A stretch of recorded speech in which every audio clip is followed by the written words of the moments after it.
Samajwadi party और उनके नेताओं द्वारा जिस तरीके से बगल के जिले बहराइच में मां दुर्गा की शोभा यात्रा के दौरान पत्थरबाजी और उसके उपरांत हुई आगजनी और उपद्रव की अन्य घटनाओं को लेकर के मृत युवक गोपाल मिश्रा द्वारा एक संप्रदाय विशेष के घर पर फहराए जा रहे झंडे को तूल देकर के कहीं न कहीं घटना का कारक उसे सिद्ध करने का प्रयास किया जा रहा है और घटना का राजनीतिकरण करने का काम किया जा रहा है। स्पष्ट है कि समाजवादी पार्टी सत्ता की व्यग्रता में हिंदुस्तान में ही हिंदुओं पर मिथ्यारोपण का कार्य कर रही है।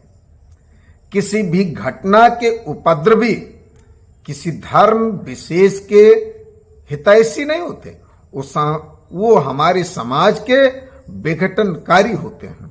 लेकिन समाजवादी पार्टी द्वारा दिखाया जा रहा वह वीडियो और उस वीडियो के आधार पर सत्ता या प्रशासन को घेरने का प्रयास, ऐसा लगता है जैसे वह युवक अनायास ही उस घर पर चढ़ा और झंडा बदल करके भगवा ध्वज फहराने लगा। एक मिनट समाजवादी पार्टी के इस आरोप को मान भी लिया जाए तो क्या सिर्फ झंडा बदलने को लेकर के जिस तरीके से उसकी निर्मम हत्या की गई, परिजनों के अनुसार 44 गोलियां मारी गईं, क्या यह उचित है? और अगर झंडा फहराने पर किसी युवक की इस तरीके की निर्मम हत्या की जाती है तो फिर हिंदू पंडालों में, चाहे वो दुर्गा पंडाल हो, गणेश पंडाल हो या उनके मंदिरों में जाकर के किसी भी प्रकार का उत्पात मचाना या मूर्तियों को खंडित करना फिर किस सजा के दायरे में आएगा? क्या इसे समाजवादी पार्टी बताने का काम करेगी? इतना ही नहीं, इनके एक नेता द्वारा एक कहा गया कि संप्रदाय विशेष के पूजा घर और घर के सामने डीजे बजाया जाता है।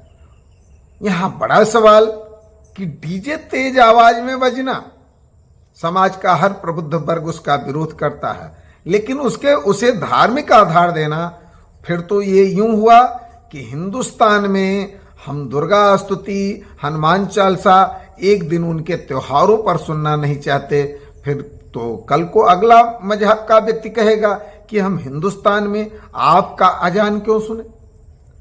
ये कुतर्क है, ये समाज में विष घोलने वाला है। सत्ता प्राप्ति हेतु इनके किए जा रहे, दिए जा रहे ऐसे राजनीतिक विश्लेषण को, ऐसे समाज में विष घोलने वाले बयान को हिंदू जनमानस ही नहीं, देश के सभी धर्मों के लोग समझ रहे हैं और वो मन ही मन संकल्पित हो रहे हैं कि हम जिस तरीके से कांग्रेस मुक्त भारत के क्रम में कांग्रेस को देश में विलुप्त करने का काम किए हैं, निश्चित तौर पर हिंदुओं पर मिथ्यारोपण करने वाले, समाज में विष घोलने वाले समाजवादी पार्टी को भी समय में हम सपा मुक्त प्रदेश बनाते हुए प्रदेश से विलुप्त करने का काम करेंगे।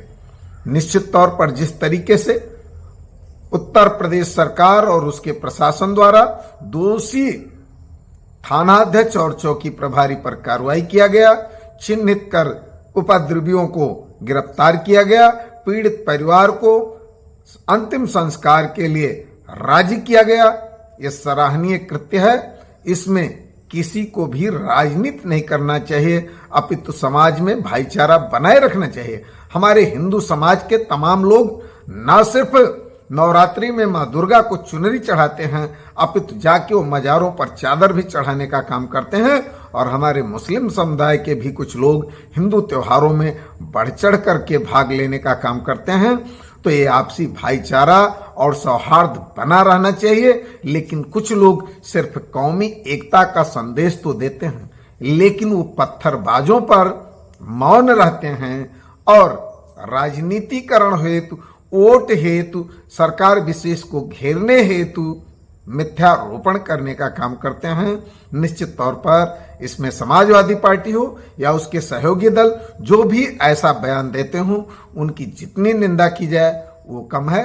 मैं चंद्रमणि पांडे, 307 विधानसभा।